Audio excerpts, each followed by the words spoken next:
십계명 제9계명은 우리에게 내 이웃에 대하여 거짓 증거하지 말라고 말씀합니다. 여러분, 성도가 거짓말을 하지 말아야 할 분명한 이유가 있다면 그것은 거짓은 모두가 다 마귀로부터 나오기 때문인 것이에요. 예. 요한복음 8장 44절 말씀을 보면은 너희는 너희 아비 마귀에게서 났으니 너희 아비의 욕심대로 너희도 행하고자 하느니라.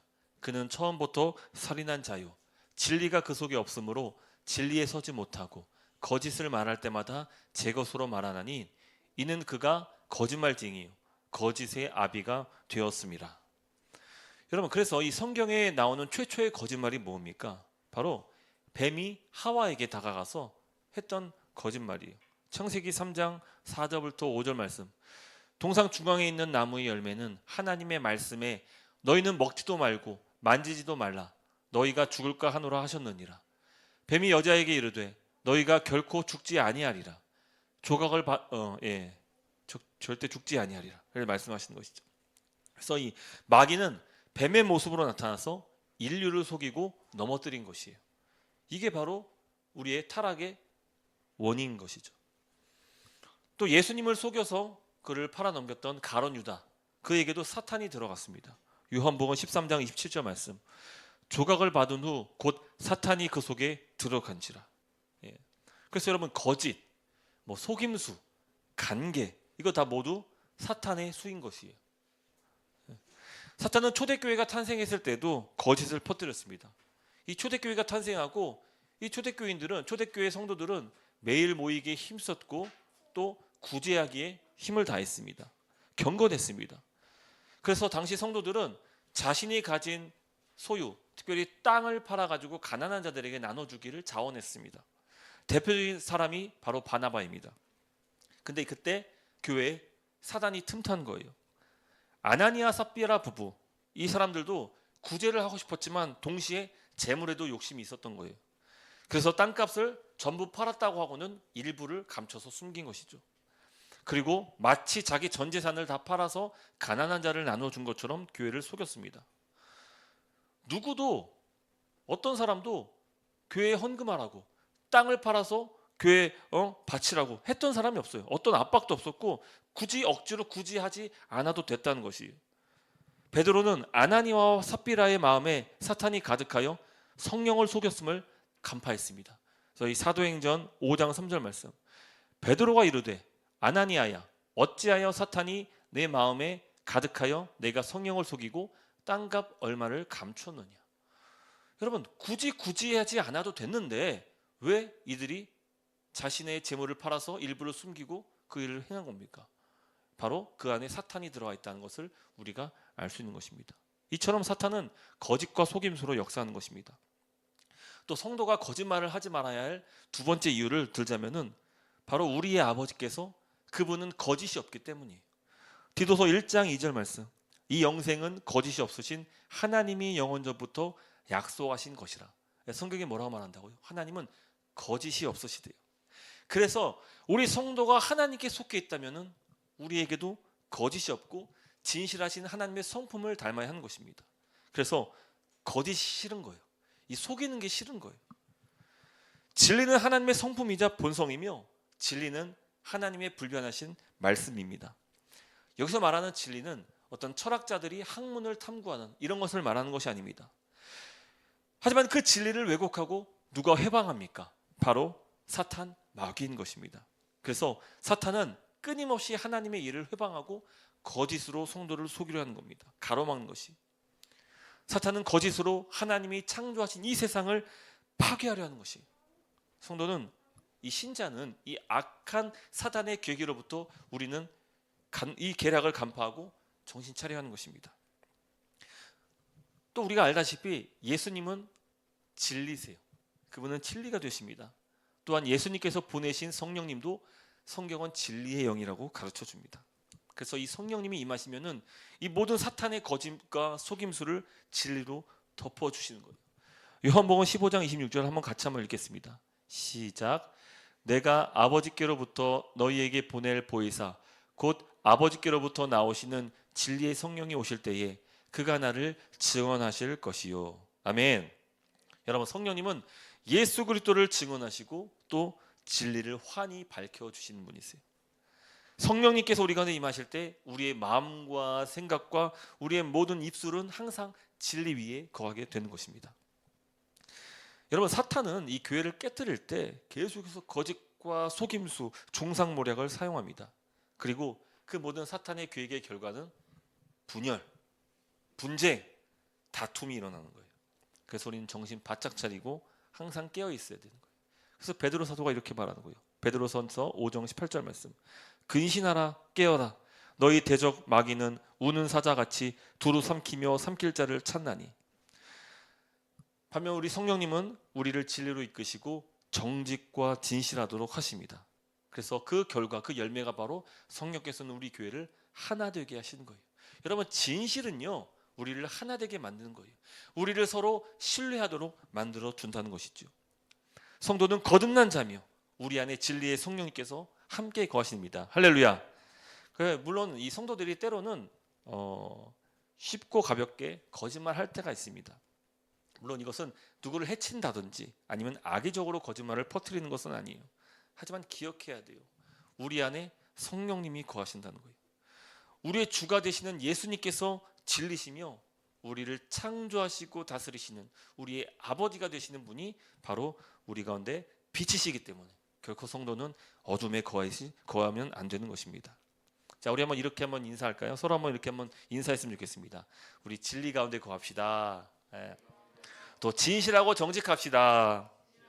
마지막으로 거짓과 속임수를 하지 않겠습니다. 할렐루야. 여러분, 이 성경은 보다 구체적으로 이 마귀의 일을 기록하고 있는데요. 요한계시록 12장은 마귀를 가리켜 참수하는 자라고 이렇게 합니다. 사탄은 항상 바빠요. 참수하기 때문에 바쁩니다. 이 참소는 다양한 형태로 나타나는데 예를 들면은 남의 흉을 본다든지 고의적으로 다른 사람의 약점이나 그 과거를 들춘다든지 그리고 이웃을 속여서 상처를 입히는 것이에요. 또 사탄은 두 번째로 이 위선을 가져옵니다. 위선도 역시 사탄의 교묘한 계략이에요. 예수님께서 바리새인들을 향하여서 이 위선자들아, 외식하는 자여, 저주를 퍼부으셨습니다. 마치 회칠한 무덤과 같다고 했는데 이 회칠한 무덤이 뭐냐? 이 겉은 화려한데 그 속은 뭐예요? 무덤이에요. 시체를 담고 있다고요. 겉과 속이 다른 자를 가리켜서 회칠한 무덤이다. 예수님께서 저주하신 거예요. 우리가 주의해야 돼요. 우리가 막 겉으로는 경건해 보이고 막 거룩한 모습을 보일지라도 그 안에 마치 무덤처럼 회칠한 무덤이라면은 여러분, 예수님이 이것을 우리에게 그 위선자라고 말씀하시는 거예요. 우리는 항상 경계해야 되고, 여러분, 겉으로 경건하면서 이 성도들을 해치는 이 맹독성을 가진 사람들이 얼마나 많은지 모릅니다. 그래서 우리는 항상 그 행동과 입술을 주의해야 하는 것입니다. 그리고 세 번째는 간교입니다. 이 간교한 자의 특징이 바로 이 거짓말을 한다는 것이, 항상 거짓말로 자기를 변호하고 또 변명하고 또 거짓을 감추기 위해서 이 거짓말이 꼬리에 꼬리를 무는 거예요. 근데 이 간교한 자들이 모르는 게 있어요. 이게 그 사람이 거짓말하면은 사람들이 다 속는다고 생각해요. 근데 한두 번은 속을 수 있는데 이 거짓은 다 드러나는 거예요. 이 진리 가운데 환히 드러나게 돼 있어요. 물론 눈 감아주고 이 거짓말하는 자를 이렇게 또 개의치 않게 하는 건 있지만, 우리는 절대 다른 사람에게, 누군가 우리 성도들에게도 거짓을 구해서는 결코 안 되는 것이에요. 그 사람을 신뢰할 수 없어요. 여러분, 정리하자면은 우리가 이 거짓말할 때 나타나는 특징들을 보면은 이게 대부분이 다 너무 사람을 의식해서 거짓말하는 것 같아요. 너무 사람을 의식해요. 자신의 역량 이상으로 자기를 막 돋보이기 위해서 자꾸만 거짓으로 속이는 거예요. 또 자신을 변호하기 위해서 자꾸 거짓말을 하는 것이죠. 늘어뜨리는 거예요. 변명과 핑계를 일삼고 그냥 자기 실수를 인정하고 잘못을 구하고 반성하면 되는데 오히려 그런 사람이 더 신뢰를 주는지를 모르는 거예요. 자꾸만 속이려고 하고 자꾸 감추려 하고, 근데 다 드러나겠어요. 다 털려고 하는 거예요. 그래서 여러분, 우리는 어떤 사람이 하나님께서 성령 가운데 역사하신지를 잘 분별할 수 있어야 돼요. 기억하세요. 성도는 선으로 악을 이겨야 되는 거예요. 할렐루야. 한번 따라할까요? 선으로 악을 이깁시다. 이게 중요한 거예요. 그리고 우리 가운데 함께 하시는 그 성령 하나님의 도우심을 구할 수 있는 그런 저와 여러분 되시기를 주님의 이름으로 축복합니다. 아멘. 자, 이제 지금부터 잘 들으셔야 되는데, 이 성경을 보다 보면은 이 거짓말이 때로는 용인되기도 합니다. 심지어 거짓말한 그 사람을 향해서 그 행동이 의롭다고 평가하기도 하는데요. 먼저 첫 번째가 이 모세가 태어났을 당시입니다. 애굽의 바로는 모든 히브리 남자 사내 아이는 태어나자마자 죽이라고 했어요. 그래서 산파들에게 명령했습니다. 근데 그 산파들이 바로의 명령을 거절하고 남자 아이들을 살립니다. 그리고는 바로에게 이렇게 거짓말하는데요. 출애굽기 1장 19절부터 20절 말씀인데, 히브리 여인은 애굽 여인과 같지 아니하고 건장하여 산파가 그들에게 이르기 전에 해산하였더이다. 예. 그러니까 너무 건강해서 아이를 산파의 도움 없이 그 산모가 아이를 출산했다는 거예요. 근데 명백한 거짓말이에요. 근데 그 20절 말씀이 기가 막히세요. 그 산파들 향해서 뭘 하십니까? 하나님이 그 산파들에게 은혜를 베푸시니. 예. 거짓말하는 그 산파들에게 은혜를 베풀었다고 얘기하는 것입니다. 또 구약의 여호수아서를 보면은 기생 라합이 나오는데, 이 라합은 몰래 정탐 나온 그 정탐꾼들을 숨겨줍니다. 그들의 목숨을 살려줍니다. 그런데 이 신약에 가서 그 라합이 거짓말한 행동을 가지고 이렇게 평가하기를, 야고보서 2장 25절 말씀인데, 이와 같이 창녀 라합도 첩자들을 숨겨주고 다른 길로 가게 했을 때 행함으로 의롭다고 인정받지 않았습니까? 이렇게 말하는 거예요. 그의 거짓말한 행함이 의롭다고 인정받았다는 것입니다. 여러분, 어떻게 이거 봐야 될까요? 여러분, 김지찬 교수의 데칼로그의 책을 보면은 기독교 윤리학에 관한 이야기가 나오는데, 이 기독교 윤리학은 전통적으로 4가지 거짓말을 용인했다고 합니다. 그럼 그 내용을 들어보세요. 첫 번째는 이웃에 해를 끼치는 악의의 거짓말을 용인했대요. 이해가 잘 안 되죠. 왜 이런 결정을 내는지 모르겠어요. 두 번째, 유머 목적의 거짓말은 허용했다고 합니다. 세 번째, 예의상의 거짓말. 그리고 네 번째, 불가피한 거짓말은 기독교 윤리학에서 괜찮다. 이것은 거짓말을 해도 된다. 이렇게 했다고 합니다. 이 총신대학원 이상원 교수는 첫 번째 악에 찬 거짓말을 제외하고는 나머지 3개의 거짓말은 지금 용인해야 된다. 이렇게 말을 합니다. 예를 들면 이런 거짓말. 문자나 카톡이나 편지 등에 이렇게 쓸 때 있잖아요. 존경하는 최혜성 목사님. 근데 사실은 존경하지 않아요. 그냥 예의상 그렇게 쓰는 거예요. 근데 이거 괜찮다는 거예요. 자주 쓰세요. 항상 카톡에다가 저와 통할 때는 항상 쓰세요. 괜찮다는 거예요. 제가 기분 좋다니까요. 그리고 상대방을 웃도록 하려는 그런 거짓말, 유머, 이게 괜찮다는 거예요. 그리고 이 성경의 예시처럼 이 불가피한 거짓말, 예를 들면은 이웃의 생명을 살리기 위한 그런 거짓말은 괜찮다는 것입니다. 우리가 다 짚고 넘어갈 때 하나하나 다 우리가 충분히 이해할 수 있는, 그리고 용인할 수 있는 그런 거짓말들입니다. 하지만 이 김지찬 교수는 좀 우려하는 바가 있는데, 이처럼 우리가 할 수 있는 거짓말을 너무 설명을 많이 하다 보면 이 하나님께서 우리에게 주신 10계명의 이 9계명이 너무 약화될 수 있다는 거예요. 그러니까 설명이 많아지고 그 예시들이 많아지면 많아질수록 우리 성도들이 이 경각심이 사라진다는 거예요. 근데 저도 여기에 충분히 공감하는 바입니다. 사실 성도들이 하는 거짓말은 대부분 다 사소한 것들이에요. 크게 악을 끼치거나 해를 가하는 것들은 아닙니다.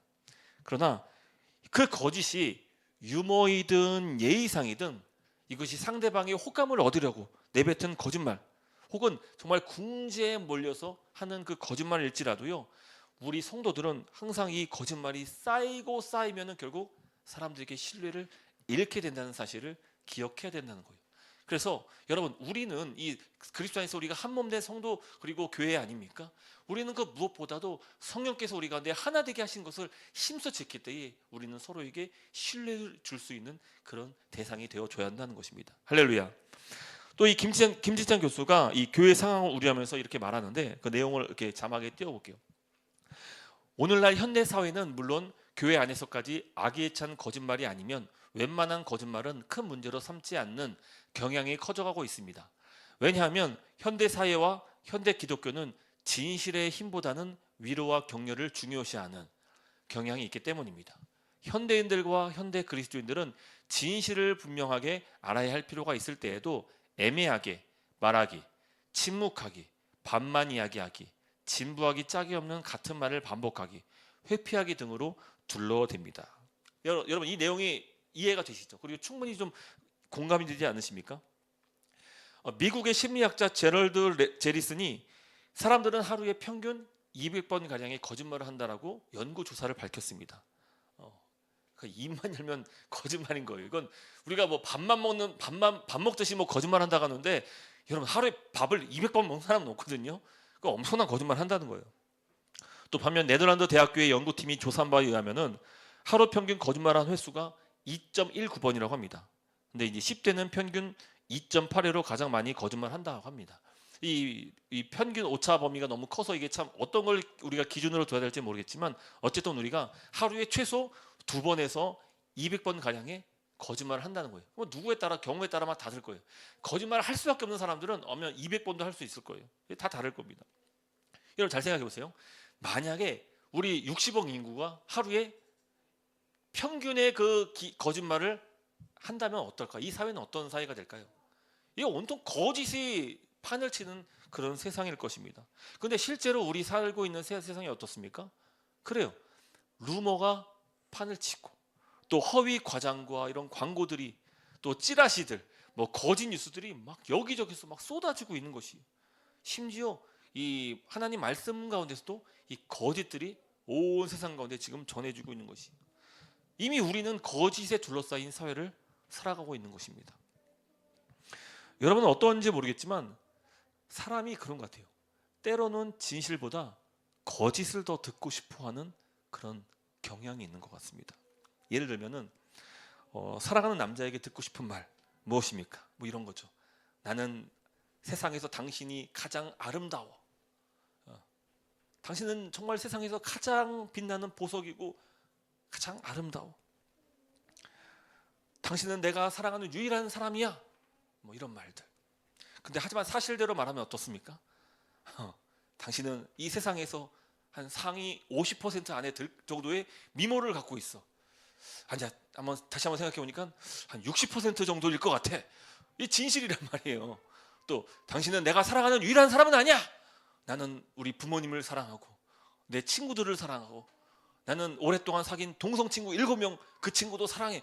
이러면 기분 나쁜 거예요. 사람들이 그 진실을 대할 때에 너무나도 기분이 나쁘다는 것이죠. 그래서 여러분, 현대인들은요, 거짓말이라도 좋으니까 나에게 좀 위로가 되고 공감되고 나에게 좀 기쁨을 좀 줬으면 좋겠어. 달콤한 말을 좀 들려줘. 요구한다는 거예요. 그래서 왜 사람들이 루머나 이 거짓 뉴스에 자꾸만 귀를 내딛는지 아십니까? 내가 듣고 싶은 말만 듣고 싶어서 그러는 거예요. 예. 진실이 왜곡되어도 상관없어요. 내가 원하는 말을 듣겠다는 것이죠. 근데 우리 현대인들이 이미 여기에 너무 노출되어 있고 중독이 된 것 같아요. 거짓말이 난무하는 것이죠. 그래서 이 하나님의 진리의 말씀이 선포되어야 될 이 강단에서도 그저 사람들의 귀를 홀리는 말들만 쏟아지고 있는 거예요. 그래서 뭐 은혜 받았어요, 감동 받았어요, 이 말에 취한 나머지 성도에게 정말 말해야 될 하나님 말씀이 대면되어야 될 그 말씀을 전하지 못하고 그저 사람들의 귀를 즐겁게 해주는 그런 내용들, 감동 있는 이야기로 자꾸만 말씀을 포장하고 강단에서 선포하는 것이죠. 주로 이제 큰 교회 아주 목사님들이 이제 그런 경우들이 많아요. 근데 이거 심각한 성도를 죽이는 일이라는 거예요. 이게 성도들을 죽이는 일이에요. 여러분, 우리는 싸워야 되는 거예요. 싸워야 되는 거예요. 물론 우리가 상대방이 불편하게 만드는 그런 정직은 삼가야 되는 거예요. 너무 지나치게 정직하려고 막 하지 말아야 될 말을 굳이 안 해도 되는 거예요. 예를 들면 이제 갓 태어난 아기들을 보면은 애들이 아직 얼굴 외모가 자리 잡기 전이기 때문에 좀 쭈글쭈글하고 좀 이렇게 못생겨서 못났단 말이에요. 근데 거기다 대고 뭐 우리가 이제 보통 이제 우리 아이는 참, 이 아이는 눈매가 참 선한 게 참 앞으로 예쁘게 될 거야. 이렇게 이제 소망을, 이제 희망을, 앞으로 예뻐질 거야. 이렇게 소망을 나타내는 정도는 괜찮지만 거기 가다 지나치게 막 정직할 필요가 없다는 거예요. 뭐 얘는 왜 이렇게 눈매가 이렇게 싸나워? 아빠 닮았나 봐. 이런 얘기를 굳이 할 필요 없다는 거예요. 이거 주의해야 돼. 그러니까 성도들이 그런 거 꼭 주의해야 돼. 하지 말아야 될 그런 일들을 굳이 정직하면서 나타낼 필요는 없다는 거예요. 이거 싸우자는 거예요. 자, 우리 마지막으로 그렇다면 이 10계명 제9계명이 당시 이스라엘 사회, 그 고대 이스라엘 사회에서는 어떤 의미였는지를 한번 살펴보려고 합니다. 여러분, 학자들은요, 10계명 제9계명이 재판에서 이웃을 해하기 위해서 내뱉는 거짓 증언으로 이렇게 해석을 하고 있습니다. 이스라엘 고대 사회는 현대처럼 무슨 과학 수사가 뭐 발달되거나 뭐 CCTV가 있어가지고 어떤 뭐 CCTV를 가리기가 그렇게 좋지가 않았단 말이에요. 그래서 유일한 그 증거가 바로 사람의 증언이었습니다. 오직 그 사람의 증언으로만 재판의 판결이 났단 말이에요. 그래서 여러분, 증인의 말 한마디가 이웃을 살리기도 하고 또 죽일 수도 있는 것이에요. 그래서 이 성경은 반드시 그 증인은 2명 이상으로 해야 되는 거예요. 한 사람 한 편만 듣고 그 한 편 말만 듣고 판결하지 말라고 하는 것이죠. 만일 증인이 거짓으로 증언한다면, 즉 위증을 한다면은 그 사람은 그 죄값을, 그 죄인이 받아야 될 그 형벌을 똑같이 받게끔 할 정도로 이 위증죄가 아주 무거웠습니다. 왜 이런 일이 있었냐? 여러분, 성경을 보면요, 이 거짓 증언 때문에 피해를 본 이웃들이 참 많이 나옵니다. 먼저 대표적인 것이 바로 이 아합 왕, 이 나봇의 포도원의 예시인데요. 여러분, 아무리 왕이라 할지라도 남의 땅을 빼앗을 수는 없어요. 근데 이 아합 왕이 나봇의 포도원이 너무 탐난 거예요. 그래서 그 포도원을 달라 했는데 나봇이 거절했어요. 안 됩니다. 그러자 그걸 보고 속상해하는 그 아합 왕 곁에 그 아내 왕비 이세벨이 그걸 보고, 왕이 걱정 마세요, 제가 그 땅 뺏어다 주겠습니다 하고는 불량배 2명을 섭외합니다. 그리고는 그 나봇을 거짓 증언으로 해하는 거예요. 저 나봇이 왕과 하나님을 저주하고 왕과 하나님께 저주했다, 이렇게 거짓 증언을 불량배들에게 하게 만든 거예요. 그리고 나봇이 돌에 쳐 맞아 죽게 되었습니다. 그리고는 그 땅을 아합 왕에게 바쳤던 것이죠. 심지어 예수님의 재판에서도 거짓 증언이 나옵니다. 그래서 마태복음 26장을 보면은 이 대제사장들이 예수님을 죽이려고 이 여러 많은 거짓 증언들을 수집하다가 2사람이 나타나는 거예요. 그래서 예수님이 저자가 바로 하나님의 성전을 허물겠다고 그렇게 말했습니다. 그 증언을 확보했습니다. 근데 이것은 왜곡된 증언이에요. 거짓 증언입니다. 요한복음 2장 14절을 보면은 예수님께서 너희가 이 성전을 헐라 이렇게 말씀했지 내가 헐겠다라고 말씀하신 적이 없어요. 그리고 예수님께서 말씀하신 그 성전은 자신의 육체를 가리키는 거예요. 자신의 육체. 하지만 거짓 증언으로 결국 예수님께서 사형 판결을 받게 되었습니다. 여러분, 잠언 25장 18절 말씀 보면은 자기의 이웃을 쳐서 거짓 증언하는 사람은 방망이요, 칼이요, 뾰족한 화살이니라, 이렇게 말씀하는 거예요. 여러분, 그렇습니다. 이 거짓 증언은요, 사람을 죽이는 흉기가 되는 거예요. 또 제 원고가 또 나왔네요. 거짓 증언은 사람을 죽이는 흉기가 되는 거예요. 사람을 죽이고 살릴 수 있는 그 증언의 힘이 당시 고대 사회는 아주 대단했다는 것입니다. 그래서 여러분, 위증에 대한 처벌이 그만큼 무겁게 내리는 것입니다. 하지만 우리는요, 이 10계명 제9계명을 단지 재판에서의 어떤 거짓 증언으로 한정해서는 안 됩니다. 왜냐하면 우리가 실생활에서 재판에 가서 증인 역할을 할 일이 그다지 많지 않기 때문이에요. 그래서 여러분, 이 9계명을 우리 적용할 때 저는 보다 이 구속사적인 차원에서 한번 적용을 해봤으면 좋겠습니다. 내 이웃에 대하여 거짓 증언하지 말라. 우리가 계속해서 10계명을 이렇게 바꾸고 있지만 적극적이면서 긍정형으로 바꾼다면 이 계명 어떻게 바꿀 수 있을까요? 바로 내 이웃에 대하여 참된 증언을 하라가 될 것입니다. 그렇죠? 할렐루야. 자, 여러분, 성경을 보면은 하나님께서 이스라엘 백성들을 나의 증인, 나의 종이다라고 말씀하셨는데 이사야 43장 10절 말씀이에요. 나 여호와가 말하노라 너희는 나의 증인, 나의 종으로 택함을 입었나니. 할렐루야. 이스라엘 백성들이 하나님의 증인이다라고 했어요. 그래서 이제 여호와의 증인하면은 이 반감을 사는데 사실 하나님께서 이스라엘 백성들을 여호와의 증인으로 불러 주셨습니다. 또 누가복음 24장 47, 48절 보면은 예수님도 제자들을 증인으로 부르셨습니다. 또 그의 이름으로 죄사함을 받게 하는 회개가 예루살렘에서 시작하여 모든 족속에게 전파될 것을 기록되었으니 너희는 이 모든 일의 증인이라. 아멘. 또 사도행전 1장 8절 말씀.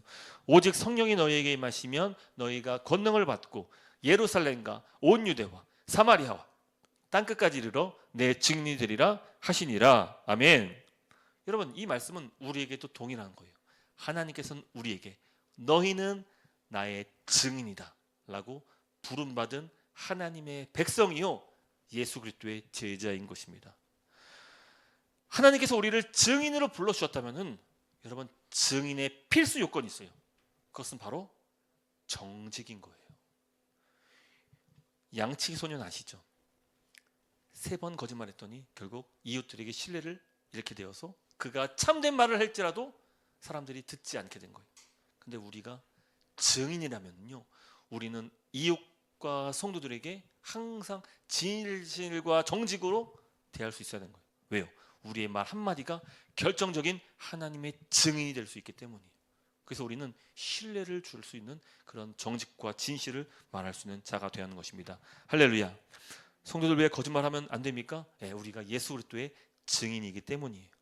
사람들은 우리의 말과 행동으로 누구를 보게 됩니까? 예수님을 보는 거예요. 지난 제가 설교했던 것처럼 우리는 창문이에요. 우리를 통해 사람들이 예수님을 보기 때문인 것이죠. 그래서 우리가 이 땅의 증인으로 하나님의 제자, 하나님의 백성으로 살아야 할 수 있어야 하는 것입니다. 또한 증인은 입을 다물고 침묵해서도 안 되는 것이, 그렇죠? 우리가 알고 본 바를 증거하는 것이 바로 증인의 사명인 거예요. 아니, 나 혼자만 몰래 믿어야지. 막 가족들한테 안 들키려고 막 몰래 이러면 안 되는 거예요. 우리가 믿고 우리가 믿는 확신하는 그 복음을 증인으로서 증언하는 일을 해야 되는 것이 우리의 사명인 것입니다. 이웃에게 더함이 되고 살리는 증언은 바로 우리가 예수 그리스도의 복음을 전하는 것이, 우리 2024년도에는 산위교회가 보다 이 사명을 이룰 수 있기를 간절히 소망합니다. 특별히 우리 교회가 세워질 때의 사명이 있었잖아요. 바로 가난한 성도를 돌보는 사명을 갖고 우리가 탄생한 교회 아닙니까? 근데 제가 어느 날 곰곰이 생각해 보니까 우리 성도들 대부분이 다 가난한 성도, 부모님들이 다 가난한 성도들이에요. 그렇죠? 여러분, 여러분들이 삶으로서, 여러분 삶에서 증인이 되어야 되는 거예요. 증인이. 침묵은 중죄입니다, 여러분. 침묵하는 건 중죄예요. 왜냐하면 침묵도 사람을 살리고 죽일 수 있기 때문이에요. 부디 우리의 증언을 통해서 우리 부모님과 내 이웃들에게 생명을 줄 수 있는 그런 저희가 되기를 소망합니다. 우리가 선교적 교회의 비전을 갖고 있지 않습니까? 나를 통해 온 세상이 복을 받는 거예요. 그 복은, 대표적인 복은 바로 예수 그리스도의 증인으로 복음을 전하여서 그들에게 예수를 소개하고 주의 교회로 인도하는 것일 것입니다. 또 우리 교회가 이제 전도 및 선교 차원으로 아주 좋은 일을 하고 있는데, 매일 쇼츠 영상을 우리가 이제 제작을 합니다. 알다시피 이 쇼츠 영상 하나 제작하는데 시간이 많이 할애가 됩니다. 근데 그 수고를 하면서 하고 있어요. 여러분, 우리는 이 좋은 이 말씀의 이 말씀들을요, 많은 사람들에게 좀 전할 수 있는 기회가 됐으면 좋겠어요. 우리가 일상에서 사실 사람들에게 전도하고 하기가 참 쉽지가 않아요. 너무 바삐 빨리 돌아가는 이 현대 사회 속에서 우리가 한 사람 붙잡고 전도하기 쉽지 않다고요. 근데 우리가 매일 올라오는 이 쇼츠 영상을 정말 내가 이 사람에게 좀 복음을 전하고 싶다, 정말 이 사람이 정말 좀 주님을 알고 주님을 영접했으면 좋겠다 라는 사람 대상자를 정해놓고 우리가 기회가 된 대로 할 수 있으면 매일같이 그 말씀을 보내주면 좋은 거예요. 뭐 어쩌면은 그 말씀이 좀 어떤 새신자나 또 가난 성도에게 해당치 않은 그런 말씀이 있다면 좀 가려서, 이 말씀은 이 말씀 나 혼자 듣기 좀 하다면 생각나는 사람들이 있으면 그 말씀도 보내주는 거예요. 여러분, 근데 복된 말씀을 들을 때 싫어하는 사람은 없거든요.